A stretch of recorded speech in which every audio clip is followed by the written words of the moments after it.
আমার কাছে মনে হয় যদি একটা অনেস্ট আনসার এটার আপনারা জানতে চান তাহলে এই আনসারটা আপনাদের নিজেদের দিতে হবে।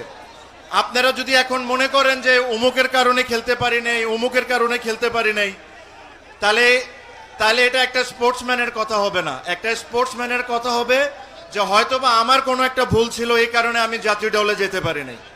সো আমাদেরকে ওই জিনিসটা আগে মেনে নিতে হবে যে আমাদের কি ভুল ছিল, আমরা কোন জায়গায় ভালো কাজ করতে পারি, যেভাবে আমি ন্যাশনাল টিম আবার রিপ্রেজেন্ট করতে পারি in different sector.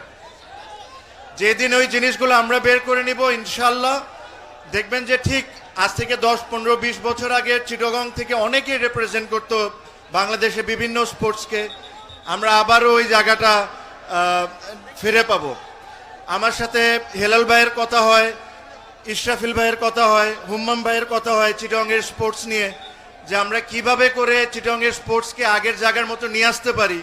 I am sure ওনারা যখন সুযোগ পাবেন তখন ওনাদের বেস্ট ট্রাই করবেন যে চিটাগংয়ের ইন্টারেস্টটা ওনারা সবচেয়ে আগে রাখবেন, রেখে ওনারা যে ধরনের স্পোর্টসই হোক না কেন, cricket, football, badminton, any sports, এই স্পোর্টসকে ওনারা প্রমোট করবেন in the right possible way, যেরকম চিটাগং থেকে আবার আমরা আগের দিনে ফিরে যাই।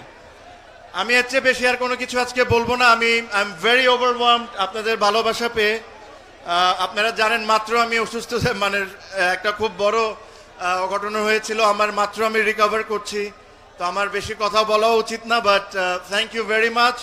আমি অ্যাকচুয়ালি মানে এত ভালোবাসা দেখে আই এম ভেরি হ্যাপি, আর ইনশাল্লাহ আপনাদের সাথে আবারও সামনে দেখা হবে। ভালো থাকেন।